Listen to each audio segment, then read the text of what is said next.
Remercier tout le monde d'avoir suivi Sunuyeuf jusqu'à maintenant. Avant de vous présenter les futurs programmes de cette année, on vient de voir les les grandes séries qui ont été divisées sur Sunuyeuf. Mais je vais faire juste un petit rappel. Sunuyeuf, c'est avant tout un souvenir d'enfance. Tout le monde se rappelle de cette chanson de Youssou N'Dour qui disait la petite famille se réunit le soir après le dîner pour regarder Dynasty et Dallas. Moi, mon souvenir, c'est qu'après Dynasty et Dallas, toute la petite famille sénégalaise se réunissait pour regarder le théâtre du soir. Donc ces souvenirs sont restés dans ma tête jusqu'au jour où j'en ai parlé à l'équipe de Canal. Et finalement, toutes les équipes de Canal se sont réunies pour offrir aux Sénégalais cette télé qui les appartient, dont le slogan Sunuyeuf Télé bu ñu moom.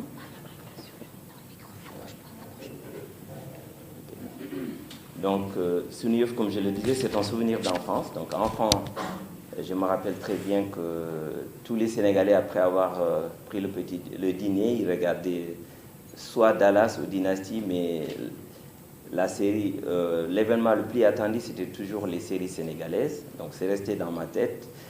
Ensuite, ce projet a séduit les équipes de Canal qui ont mis vraiment tout ce qu'il faut pour nous aider à le faire. Et aujourd'hui, Sunuyeuf a fait ses preuves et moi je suis très content des résultats parce qu'après 4 ans, Sunuyeuf a eu un succès presque mondial.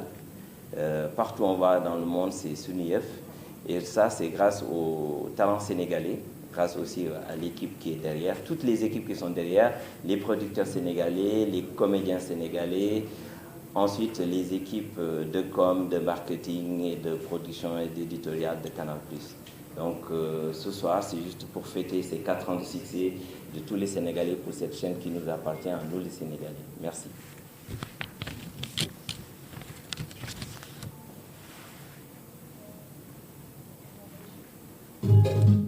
Canal+ pour l'invitation. Je remercie Canal+ International, Sunuyeuf et Canal+ Sénégal. Merci à Maïmouna, merci à Solène, merci à Djibi et merci à Delphine. Merci pour cette très belle collaboration. Le partenariat de Marodi et Canal+ a commencé il y a 6 ans, en 2017, par une simple acquisition de séries.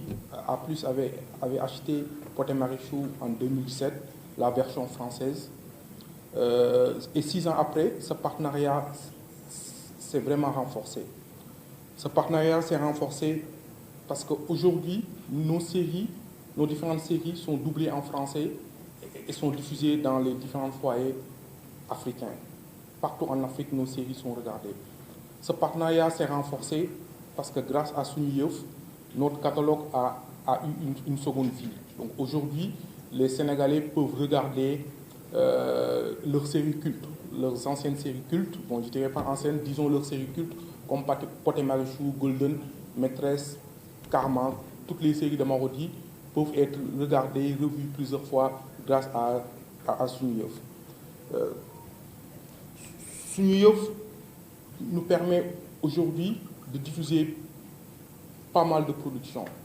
Donc, au début, c'était juste du contenu catalogue, ça veut dire du contenu déjà publié qui dormait un peu sur YouTube, que Sunuyeuf a pris à revaloriser. N'importe quelle série de Marodi a été diffusée sur Sunuyeuf, revue avec une très bonne communication.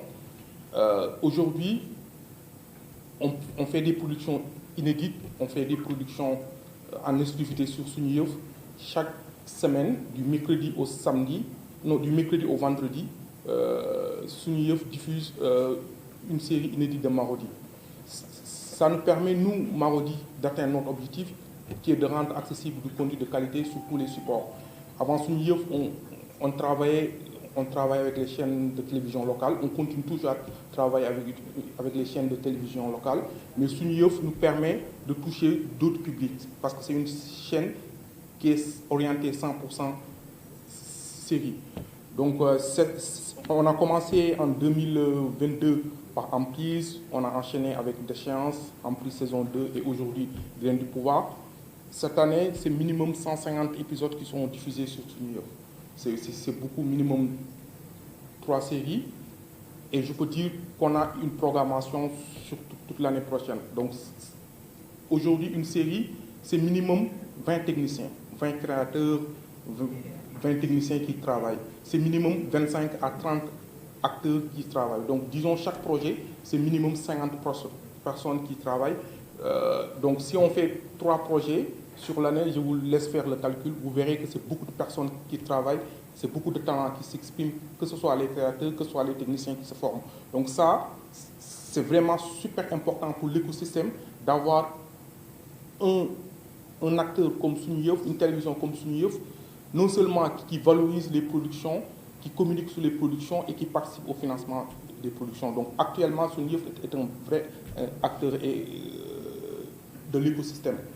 Aujourd'hui, Marodi est encore plus fier de travailler sur Sunuyeuf et je suis presque sûr que le partenariat va encore être renforcé. Pourquoi? Parce qu'on partage la même vision, qui est toujours de rendre accessible du contenu de qualité. Donc nous sommes très contents de ce partenariat-là, nous sommes très contents de travailler avec eux. Limite, on peut même dire que c'est une même équipe parce que les projets, on les développe ensemble, la communication, on travaille ensemble. Cet événement, c'est un exemple de événement pour valoriser nos contenus. Donc nous sommes très contents et très fiers de travailler avec l'équipe de Canal+. Donc je vais laisser Géraldine présenter la nouvelle série. Elle est auteure, showrunner et scénariste de la nouvelle série Graines du pouvoir.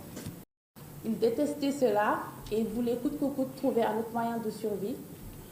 Mais il n'a pas pu. Et grâce à son grand-père, qui a été son père, sa mère, son complice, il a compris l'utilité de travailler dans cette agriculture-là, au point d'aimer la nature, d'avoir une connexion profonde avec les arbres et les plantes. Et en travaillant dans une grande entreprise qui s'appelle AgroDream, avec le chef, le PDG de cette grosse boîte Tanorka, qui est un homme fort, ambitieux, mais très capitaliste. Fort de ses convictions, Gaïki a été obligé de se battre pour faire valoir ses droits, tout en visant l'amour, la réussite, le pouvoir, mais en essayant malgré tout de garder son âme. Donc ça, c'est vraiment l'histoire fondamentale de la graine du pouvoir. Mais comme Marodi sait le faire, ce sont des histoires de passion, d'amour, de triangles amoureux, je dirais même des rectangles amoureux, comme on n'en a jamais vu auparavant. Ce sont aussi des histoires de trahison, ce sont des histoires d'amour qui vont au-delà du romantisme, parce qu'on a un amour fort entre un grand-père et son petit-fils. Vous verrez un amour fort entre Serine et son fils unique, qu'il a dû éduquer seul parce qu'il est veuf. Vous verrez un amour fort entre Aïcha, Khadija, mère et fille, complices, mais tout en gardant cette autorité parentale.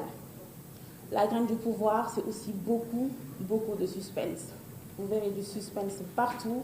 Vous allez voir des retournements de situations extraordinaires et nous espérons que vous allez vous régaler autant que nous nous sommes régalés pendant que nous avons écrit et travaillé cette histoire. Merci. Merci. Vraiment le flair pour détecter les sujets sur lesquels on peut s'épanouir et on peut intéresser le public. L'agriculture qui est un secteur d'activité phare en Afrique et plus particulièrement au Sénégal. On a trouvé intéressant de montrer aux jeunes qu'on pouvait réussir dans l'agriculture tout en étant glamour.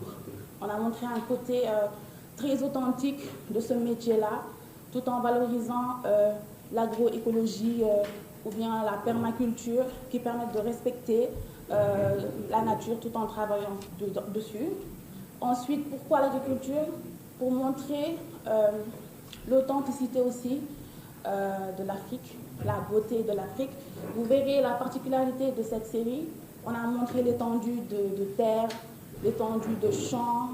Vous verrez beaucoup de couleurs et des paysans qui travaillent dans la bonne humeur en étant vraiment professionnels dans leur façon de faire, en ayant un savoir-être et un savoir-vivre sans forcément avoir été dans les bancs à l'école. Et donc, c'est tout cela qui fait que le choix a été porté sur l'agriculture. Merci beaucoup. Merci. Ça, c'est un exercice avec lequel je ne suis pas très à l'aise, parler en public, mais on va essayer de bien le faire. Donc pour ceux qui n'ont pas regardé Déchéance, la première saison, ça parle d'une jeune fille qui a un rêve de devenir médecin comme son père, qui arrive au Sénégal et face à des difficultés financières et à la maladie de sa mère, décide de se prostituer pour pouvoir subvenir à ses besoins et sauver la vie de sa mère. Et dans cette deuxième saison, ce qui va attendre les gens, c'est vraiment Déchéance, c'est un parti pris pour des histoires très sombres mais très émouvantes, parce qu'on va parler de pans de la société que les gens cachent, dont les gens ne veulent pas parler, mais qui sont bien réelles, qui sont bien touchantes. La vie de jeunes filles étudiantes qui sont obligées de passer par des situations très complexes comme la prostitution ou le trafic humain pour s'en sortir dans la vie. Et cette deuxième saison sera une saison pleine de suspense, de rebondissements, d'émotions et de sentiments, de moments touchants en fait. Et voilà, on espère que ça pourra autant plaire que la première saison, voire plus. Voilà, merci. Merci beaucoup Ousmane Ning, scénariste donc de Déchéance, plus d'émotion, plus de suspense et plus encore d'émotion, comme je le disais, mais les personnages qui s'enfoncent encore plus dans la déchéance, nous allons découvrir ça en images avec ce teaser. Et aussi d'autres partenaires très importants, Pikini Production, Evan Prod, Maison Africaine de Production. Et parmi ces labels, on a choisi de vous présenter le label de Yes Dakar à travers deux séries, Mariama, la saison 2, et Mensonges entre copines. Mariama est une série qui parle d'actualité quotidienne chez nous. La polygamie, l'échec scolaire, le mariage forcé. Mensonges entre copines, ça parle aussi de trois copines. Elles sont amies, elles ont décidé de fêter leur anniversaire ensemble pour se témoigner leur amitié. Après l'anniversaire, en rentrant à la maison, elles écrasent un monsieur et elles décident de l'enterrer et de garder le secret entre elles. Mais malheureusement, le secret va se dévoiler et chacune d'elles essaie d'accuser l'autre d'avoir commis le meurtre. Donc c'est juste pour montrer à quel point l'amitié, la sincérité entre l'amitié est très très très difficile. Ensuite, on vous présentera d'autres séries qui vont suivre.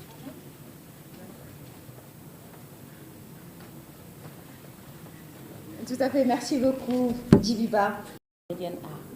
Parfois quoi. Je m'appelle Mankomba Dia, je suis journaliste, présentatrice également d'une émission Confidence. Ah d'accord. Alors, je suis également responsable administratif de la Maison Africaine de Production. Je représente ici aujourd'hui M. Hamadi Biagui, qui est PDG de la Maison Africaine de Production. La Maison Africaine de Production, c'est la maison qui produit Polygame, qui produit également Halal, une série dans laquelle moi j'ai joué, un rôle que je n'ai pas aimé du tout à cause du scénariste. Alors, je présente Halal. Halal est une série inspirée par Samba Diaw, qui est le scénariste. Comme vous savez, la société sénégalaise était connue pour être une société où l'éducation était basée sur les valeurs telles que le tchom, le ngor, mais surtout le sens de l'honneur. Et tout le monde était à cette époque heureux. Depuis quelques décennies, comme nous dit Samba Diaw, la société a connu une mutation où la quête du pouvoir et de l'argent sont devenus le symbole d'une réussite. Alors, face à de telles réalités, l'inspiration du scénariste se fonde sur le comment du pourquoi ou sur le pourquoi du comment.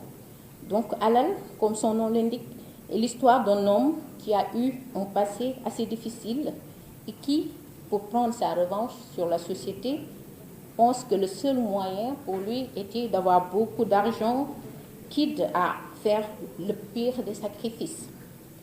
Ce qui le conduit à signer un pacte avec le diable. Du coup, il fait beaucoup de sacrifices jusqu'à aller à sacrifier sa propre femme. C'est en quelque sorte le résumé de Halal. Mais également, Halal, c'est d'autres histoires dans Halal. Il y a l'histoire d'une baraneuse qui est moi, Mam Soda, alors qui a tout fait pour manger l'argent de monsieur Diaïta. Hein, et voilà, c'est à peu près le résumé de Halal. J'ai essayé mieux que mal de résumer Halal. Merci. Merci beaucoup, Mam Poumba. En tout cas, ça promet. J'ai hâte de voir Mam Poumba, celle à qui tout le monde se confie, comment elle va réussir à, comme elle dit, manger l'argent des hommes. Halal, donc, fait partie des séries que vous pourrez suivre sur Sunuyef à partir de 2024. Nous allons passer à présent la parole à quelqu'un qui est devenu un des personnages les plus populaires de ce qu'on appelle de façon triviale le théâtre sénégalais ou des téléfilms. Depuis une vingtaine d'années, il nous a fait rire, il nous a fait rire aux éclats, rire à nous rouler par terre. Il s'appelle Cheikhou Gueye et on le connaît plus sous le surnom de Saner. Je pense que tout le monde l'appelle Saner. D'ailleurs, il a perdu son vrai prénom.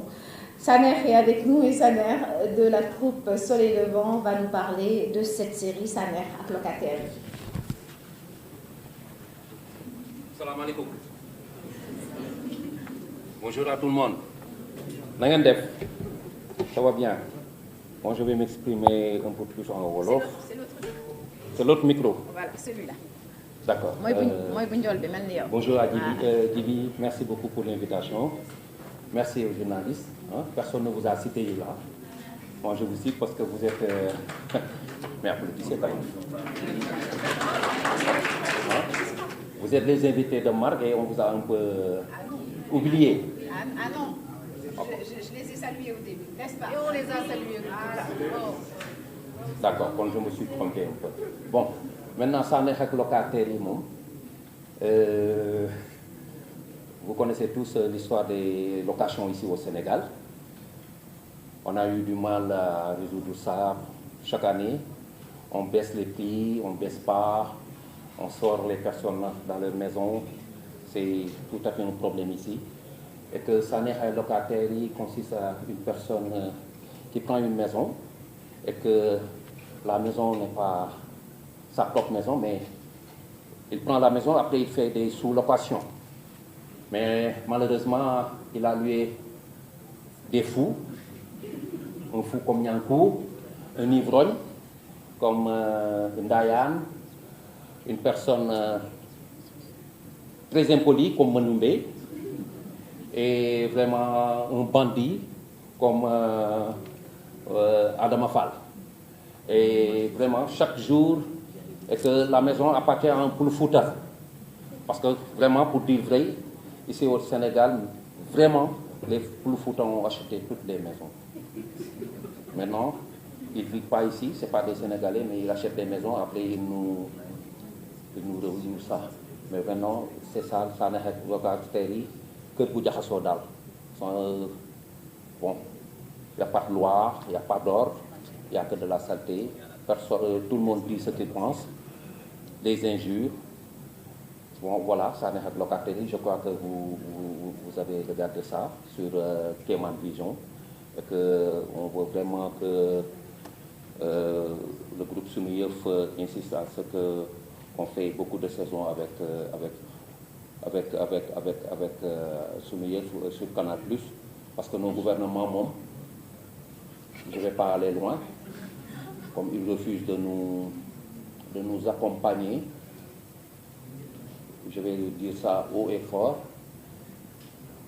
Sunuyef, on vous tend la main, on vous attend pour que vous nous accompagniez.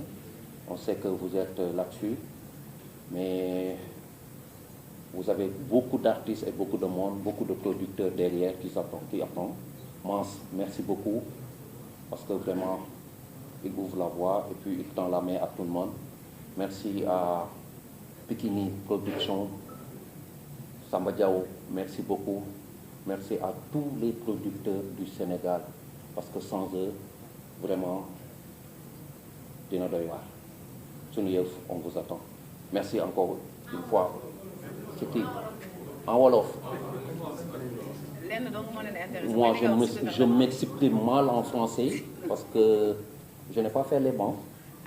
Je n'ai pas eu la chance de faire les bancs. Je n'ai appris que le wolof. li ma ciy wax nii sax je l'ai appris par tëpp na ma revele de beurre.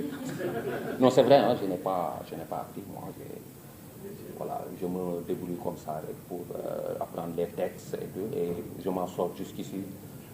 Alhamdulillah. Sa neex ak locataires yi kër la goo xam ni man dama ko loué moomuma ko waaye dama ko suuluwe waaye dama ñàkk chance loué ko ay doof ñuy màndi ñu réew ñu kii ak ay xale yu jigéen yoo xam ni dañuy def daal naka su dul noonu léegi nag kër gi moom amul loi fu waay lu neex waay wax fu neex waay jaar fu lu waay neex dogal ci biir kër gi waaw pot pourri la en quelque sorte théâtre bu basique la mais bu nit ñi consommé la ñuy ñaan aussi jib yi ak groupe am suñu yëf ñu gën ñu accompagner ni ko Mans di defee ma koy remercier bu baax nit ku open la parce que man troupe Soleil Levant laa nekk mais amaguñu chance su liggéey directement ak suñu yëf mais moom mi am chance bi aussi du troupe maison de production la mais tëju ko il n'a pas fermé la porte mi ngi ko ubbil pour ñëpp Samba Diaw ak Sene People Jigo mon ami merci beaucoup Alioune Ndiaye fi mon directeur à la TFM nit ku baax Pikini Production et sa femme ak ñi fi teew ñëpp journalistes yi yéen moom mention spéciale léeg-léeg ngeen glorifié nañu léeg-léeg ngeen tagguñu waaye ci la bokk aussi daf ñuy permettre à ce que ñu xam suñu bopp xam fi ñuy teg suñu tànk parce que boo nekkee que ay journalistes ci réew xam ne duñ la may dara daf lay permettre nga xam fi ngay teg sa tànk fi may tëjee mooy suñu yëf ñi ngi seen gannaaw parce que li suñu gouvernement yi waroon a def mooy accompagner ñu di ñu seetaan ñu les comédiens porteurs de voix laa ci yéen a ngi koy def waaw voilà vous êtes en train de le faire merci beaucoup groupe Canal merci suñu yëf parce que bu du woon ak yéen ceeb bi dina wow merci beaucoup jërëjëf. merci chef merci chef yow xanaa da nga may tricher tey dañoo niroo si vert jaune bi de tey dañoo niroo man ngay toppandoo. ñuul naa de. ah man tam ñuul naa. merci beaucoup cher Gueye alias Saner qui vous donne rendez-vous donc sur la chaîne Sunu Yëf avec Saner et locataire yi. Alors il a parlé d'un grand monsieur de la production, il s'appelle Samba Diaw. Nous retrouvons donc la maison africaine de production Samba. Je vous passe la parole, qui va nous parler de la série Le Polygame. Il en est le scénariste et il va nous dire comment est venue justement l'idée de cette série et comment surtout Samba vous faites pour tenir en haleine le public sur autant d'épisodes. salaamaaleykum xam naa lii ma am tey nii jibi rek moo ko mën a am ci man parce que d'habitude moi je ne parle pas. Alors moi je suis un monogame dans l'âme. Ça va vous paraître bizarre mais je n'aurai jamais deux femmes dans ma vie parce que c'est ma façon de voir les choses. Bon, je ne dis pas que je suis contre la polygamie. Je suis issu d'une famille polygame. Alors, vous savez, des fois, nos propres histoires nous font que peut-être, en écrivant, il faut que qu'on touche un peu à ce que l'on a vécu dans la vie. Pour écrire polygame, c'est pas difficile. Excusez-nous, nous allons vous demander un tout petit peu de silence dans la salle, s'il vous plaît. Voilà. Et on fera les interviews à la fin. Merci. Ouais. Donc pour écrire polygame, je crois que c'est pas difficile. Il suffit de regarder autour de nous, de voir surtout qu'il ne faut pas que l'on ferme les yeux sur la souffrance de nos femmes. Parce que nous les hommes, nous sommes égoïstes. Prenez un peu l'histoire de Dioba. Quelqu'un qui n'a jamais travaillé dans sa vie. Il a un fils, son fils aîné, qui se bat, qui a son épouse, et lui, il se permet d'avoir 4 épouses. Et prend toutes les responsabilités pour le mettre sur le dos de cet enfant-là, qui doit aller de l'avant et peut-être essayer de mettre sa femme dans les meilleures conditions de vie. Alors, je crois que ce concept-là, je l'ai fait, surtout j'ai tenu à ce que l'on reste simple. Parce que d'habitude, dans nos films, on voit même quand on ne sort pas de la maison, on est tout le temps bien habillé et tout. Là, j'ai voulu rester simple et montrer un peu, sous une forme de satire, la souffrance de certaines personnes à cause de la responsabilité d'un homme qui s'est permis d'avoir 4 épouses, dont la première est une intellectuelle qui a fait les bancs, et c'est pas qui a arrêté ses études parce que tout simplement il avait engrossé. Au lieu de s'arrêter à ça et de prendre conscience de la responsabilité qu'il s'est engagé avec cette fille, il a épousé 4 femmes en mettant les responsabilités sur le dos de vous. Bon, là je vais m'arrêter un peu sur ça. Vous savez, j'ai pas voulu jouer au grand scénariste en disant non, je vais faire des choses extraordinaires et tout. L'histoire de Polygame, peut-être que son succès ne dure qu'à une chose. Autour de nous, chacun a une petite histoire qu'il peut voir dans la série. Donc, moi, je suis un peu le défenseur des femmes. C'est très difficile pour moi de m'exprimer parce que je ne suis pas habitué à ça. Moi, je suis un introverti. Et ça va vous paraître un peu bizarre, un scénariste introverti. Même pour me mettre en face de la caméra, c'est un peu difficile. Mais avec mon parcours et mon expérience, je me dis, je dois faire une série qui doit interpeller sur la souffrance des femmes. Moi, au-delà de toute l'histoire, je me dis, dans quelle place occupent les femmes dans la série? Elles se battent entre elles. Il n'y a aucune solidarité entre elles. Parce que la responsabilité des femmes est tellement engagée dans la polygamie. Et ce qui fait surtout l'erreur qu'elles commettent tout le temps, c'est que ku ci nekk entre elles, après avoir atteint un âge certain, pour expliquer un peu son état de célibat, da koy utal faru rab pour dire que voilà, je suis marabouté ou bien je suis accompagné par un djinn. Donc des fois, l'histoire d'avoir tout juste un mari et dire que je suis marié devient plutôt un fardeau pour elle. Et donc je me dis, là où j'interpelle les femmes, je me dis, le mariage est sacré.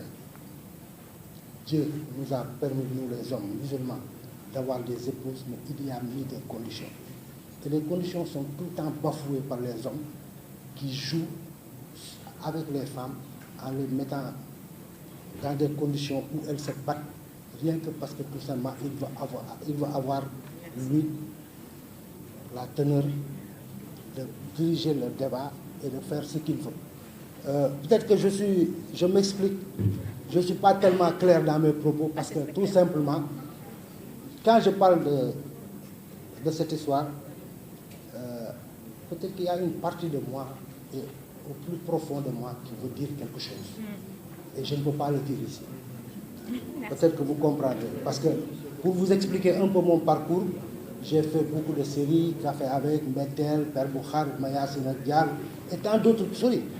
Mais là, je vous dis, pour parler de cette histoire, c'est un peu difficile pour moi parce qu'il y a quelque chose en moi qui essaye de me bloquer pour ne pas aller beaucoup plus loin dans cette histoire. Merci. Et je crois que, comme disent les Wolofs, laisse waxul, mais déggin moo am sens.